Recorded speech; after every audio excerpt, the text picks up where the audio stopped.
Alan Dulles is the head of the CIA, and Iran is beginning to lean and side with the Soviet Union. And Eisenhower doesn't like that, and so he gives approval for Operation Ajax. And that's the same. At that time, Iran is ruled by Shah already. No. This is before the Shah. This is Mossadegh. The Shah ruled from 42? No. This is Mossadegh, and the year is 1953. Okay. Shah arrived later. Right. The Revolution 79. Yeah, I mean, the Shah had a claim to power beforehand. Yes. And so he was involved in the government, but then Mossadegh was elected, but he was elected probably with the help of the communists. Mm-hmm. But never, whether he was or he wasn't, he began to lean toward communism. And America, Eisenhower, we don't want Iran to be communist. And so Alan Dulles sends Kermit Roosevelt Jr., the grandson of Teddy Roosevelt. He's an expert in foreign languages. They send him to Tehran, and he does the KGB thing in reverse.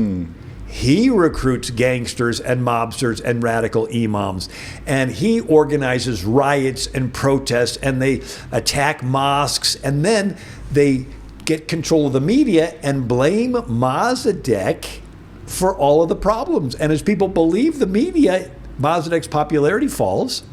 Again, it's called Operation Ajax. When it falls enough, they did a house arrest of Mossadegh and lock him away for the rest of his life till he died. And they brought back the Shah. And the Shah loved America because we supported him and we put him in until Jimmy Carter betrayed the Shah and put in the Ayatollah.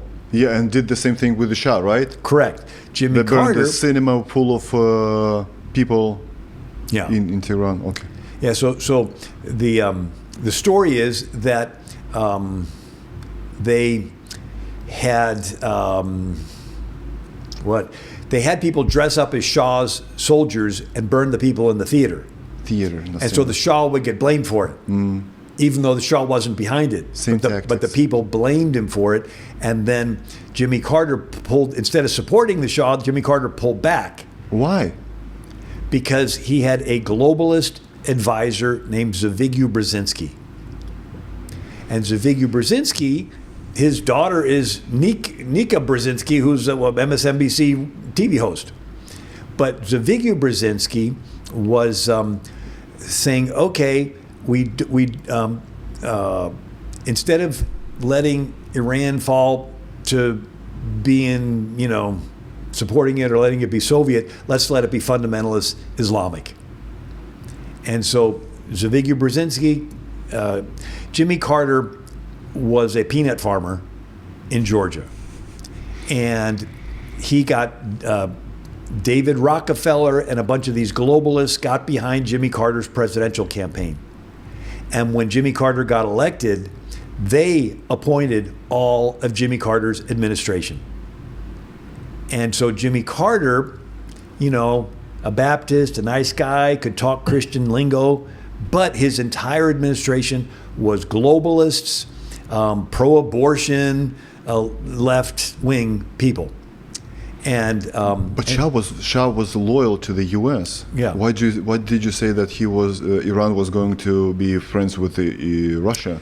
Well, that was Zbigniew Brzezinski's argument, and I don't believe it. I believe that if America would have stood solidly with the Shah, he could have stayed in. Who do you think brought Khomeini from France? He arrived from France, right? Yeah, Jimmy Carter was in communication with the Ayatollah in France. So his administration was part of subversively bringing him back to Iran because they want to destabilize. So they think of the world as a big chessboard, right? And they want global crises so they can have the whole world. Remember George H.W. Bush, right? He says, this war in Iraq, it's terrible, but out of it will come a new world order. right? And it's like, what is it? You need a crisis that's really bad so that everybody can say we need a big government power to come in and restore order. But they need this unlimited power because they can't help themselves. It's like in their nature to rule over people.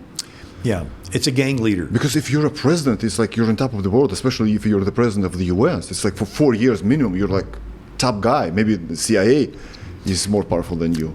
Yeah, but the globalists view politicians as employees.